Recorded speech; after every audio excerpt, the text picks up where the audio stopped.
dominating that day, D3, dominating the SEC. What do you think that story says about you as a player and just your personality? Yeah, I think it just kind of really tells that how much I can persevere through in times that I've been doubted, not given opportunities, and just I think it speaks to who I am as a football player and what I can bring at this next level. And interviews with teams, are most of them kind of aware of your story, or are you explaining it to them? Yeah, a lot of them are aware of my story, but of course they want to hear more detail, and that's kind of what we go into. Cody, this past season's motto was STP, something to prove, and you proved a lot this past season. You proved a lot in Mobile at the Senior Bowl. What are you trying to prove here in Indianapolis? Yeah, I'm just trying to prove that I'm the best running back in this draft. I've been very productive in my college career. I did it at the highest level in the SEC and against some of the best talent in the country, and I'm just continually just trying to prove that every day. Could you take us into that jump from 2022 when you walked on to this past season when you led the SEC in rushing? Yeah, that was a big just acclimation year for me. I had a decent year. I think I had 800 yards rushing, about 9 touchdowns. So it was a good first year for me. But then, coming into the 2023 season, I just felt a lot more confident. I felt a lot more who I am as a running back. I developed, learned a bunch from Coach Loop and Coach Drink and, just Kirby Moore. And I was able just to really show what I can do at a high level. What traits or attributes does every running back need to have in order to be great? Yeah, I think you got to have vision. I think you got to have quickness. I think the main thing you got to have is toughness. I think that you got to be able to hit people in the mouth for 4 quarters, and that's kind of what I pride my game after. Cody, when you were at Truman State, did you ever think you could get an invite to the NFL Combine? And Yeah. What did this moment mean to you? At that moment when I was there, I knew I most likely wouldn't, just because being at a Division II school, I didn't know how much opportunity that there would be. So yeah, it's definitely just a dream come true for me. I mean, watching this as a kid growing up, and now just having an opportunity to perform on one of the biggest stages in the NFL. Cody, have you met with the Buccaneers at all this week? Yeah, I've talked to pretty much every team. Do you remember if it was formal or informal? All informal. What part of your game do you think during your time at Missouri was most improved to put you in a position to be where you are right now? What was that again? I'm sorry. So what part of your game do you think was most improved during your time at Missouri to put you in this position? Yeah, I definitely think my ability to break tackles, my ability to get explosive runs, I think that was a huge jump that I've seen from the 22 season into the 23 season, and that's something I really focused on during the offseason. Cody, what skills do you have to make you stand out from other running backs? I think how highly productive I am. I've been very productive at the Division II level, high school, and in the SEC. At the end of the day, I'm a football player, and that's what I pride myself in. Cody, if you just had 3 words to describe the game, what would they be? Fun, peace, and joy. And should folks be drafting you in fantasy football this year? Of course. Where does the peace aspect come in? Yeah, to me, there's a lot of stuff that goes on in our lives. Everybody has different struggles, different stuff that they go through. Our world is a crazy world sometimes. It's moving at a million miles an hour. And for me, when I'm on the field for those 3 to 4 hours, nothing else matters. It brings me a different peace and a joy that a lot of stuff doesn't bring me. And it's something that I'm addicted to, and I just love it. When did that start for you? Ever since I started playing football in 8th grade. I remember when I scored my first touchdown, I knew I wanted to do this for the rest of my life. There's no greater feeling, and I just love the game. What else do you remember about that 8th grade game? I remember that I didn't know how to hold a football, and my left shoe fell off when I was running. Cody, you've credited a lot of your success throughout your collegiate career to your faith. Could you just talk about how much that's helped you both with football and outside of football as well? Yeah, so I have like a unique story. I didn't really know much about God or religion when I was younger. But then when I moved to St. Louis, I went to a private Lutheran school, and I really started learning what it looks like to have a relationship with God. And I think from my story, none of this would have been possible without him. I've had to overcome a lot of challenges, being overlooked, not recruited, walking on, a lot of different stuff that I've had to go through. And I truly owe it all to God for having this opportunity, for bringing me here, because I know there was no man that brought me here. Nobody really gave me opportunities, so I know it's all because of him. Why do you think you didn't get any opportunities? I don't know. That's still the biggest question that I haven't had answered. I had all the stats, I went to every camp in high school.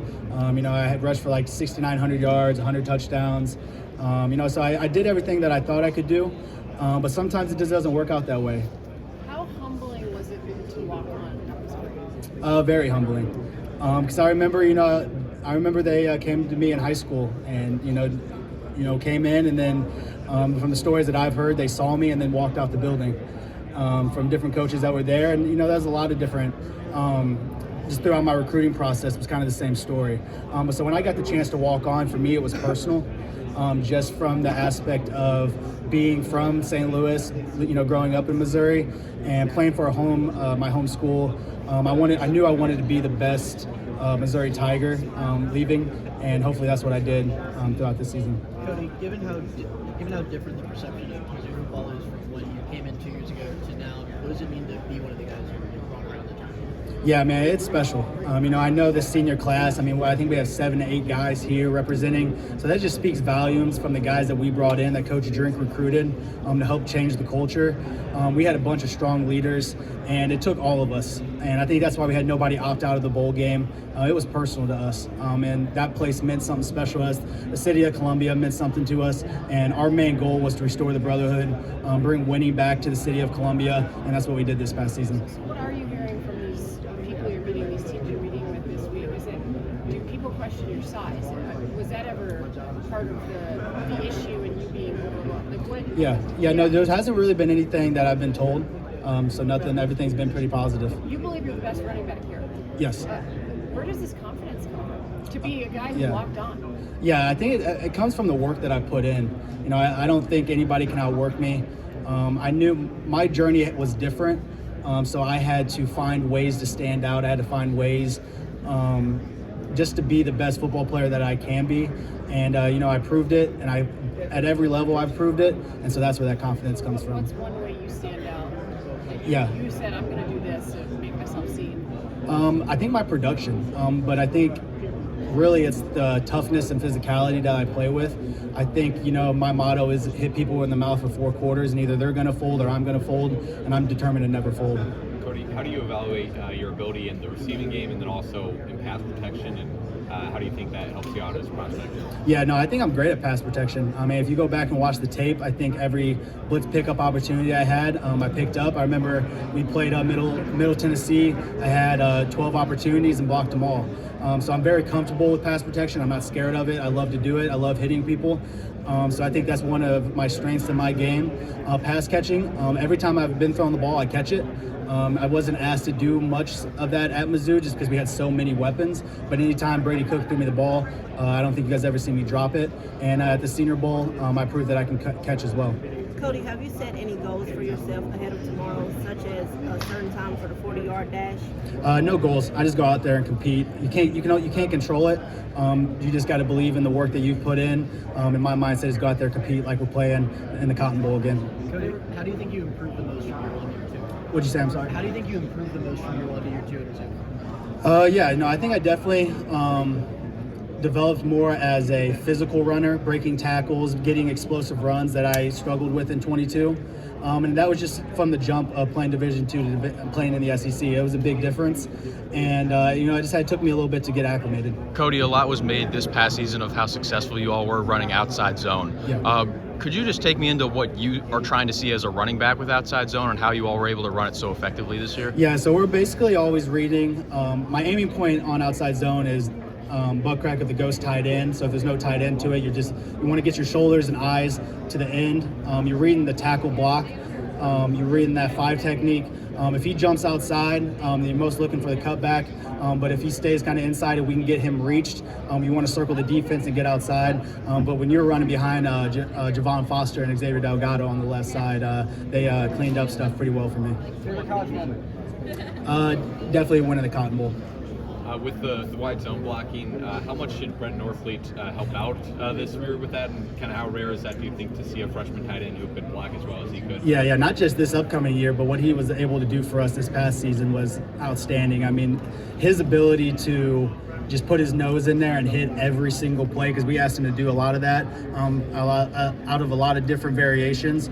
He's one of the most physical, gifted tight ends that I've seen. I know he'll be here in the next 3 to 4 years, whatever he ends up doing with his career. But yeah, he's a phenomenal athlete, great guy, and a great teammate, and I expect nothing less but him to be the best tight end in college football next season. From this past season, what have you learned about what it takes to develop a healthy and supportive team culture that'll propel you guys to as much success as you experienced this year? Yeah, definitely building relationships. I think that's the number one thing, and that was our goal at Mizzou, is to build relationships. And I think this day and age in college football, when you have a bunch of different transfers and you're bringing new people into the building, that you got to get to know your guys, especially from a leader.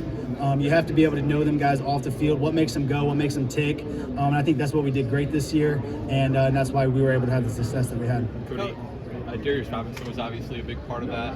What can you say about him as a teammate and a leader? The best leader I've ever been around, from a work ethic standpoint, from a vocal standpoint. I think he was the heart and soul of our team. When he said something, everybody listened. We went as he went. And that's why you've seen him have the success that he has. There's nobody that deserves it more than him. And hearing his story, and I'm glad that he's getting to share his story about when he got to even start playing football, just because of who he is, not even as a football player, but the stuff that he did off the field, volunteering, and everything that he was able to do and show us is exactly what NFL teams are going to get. And I'm excited for him. And I know he's going to play in the league for a very long time. Cody, you talked about his story. Talk to us a little bit about your story. First, when did you really love sports in general, and then also when did you really realize that the NFL could be a possibility for you? So I grew up playing baseball my whole life. I didn't start playing football until 8th grade. But then I remember when I scored my first touchdown, I fell in love with it. There was no better feeling. I knew this is what I wanted to do. And that love just kept growing and growing. And it just changed my whole entire life. It made me focus, made me disciplined. This game of football is special because what it teaches you as a man and how it can help your life in different many areas. It was always a dream of mine to play in the NFL. I never knew if I was going to get the opportunity to be at the combine or even get to make a team. But I thought it really changed for me after the Tennessee game. I think that was the big game for me and the big moment where it opened up a lot of eyes where I can do this at a very high level. And obviously, football is in the near future, but do you have any other passions outside of football that, you look beyond football that's something in your future? No, I don't. You led Division II in rushing and then transferred to an SEC backfield. Could you talk through how difficult it was to just kind of the depth chart, prove yourself, and then inevitably lead the SEC in rushing? Yeah, it's very difficult walking on, becoming, I think I was like 8th on the depth chart when I first got there. But what I want a lot of kids to understand, if that you're in that same scenario, is that you got to figure out how to get your name talked about and get your name buzzing around the facility. And the way I put a game plan together myself was I worked out every day at 6:30. I would show up every day at 5 a.m. And my goal with that was to beat the head strength coach there every day, because I knew he met with the head coach every day in staff meetings. And I drove a red Ford Ranger, so I knew he would see my car every single day, and I would park it in the middle of the facility of the parking lot. So I knew, because he walks from the very back to the front, so I knew he would see it. And hopefully my goal with that was asking, who is this kid? Like, why is he here every single day? But it's the consistency over time is what builds trust and respect with coaches. And that's what kids have to understand, is that if you're becoming into a program, you're walking on and you're under recruited, whatever your story is that you got to find a way to build that trust and respect. And that's the way I found to do it at Mizzou.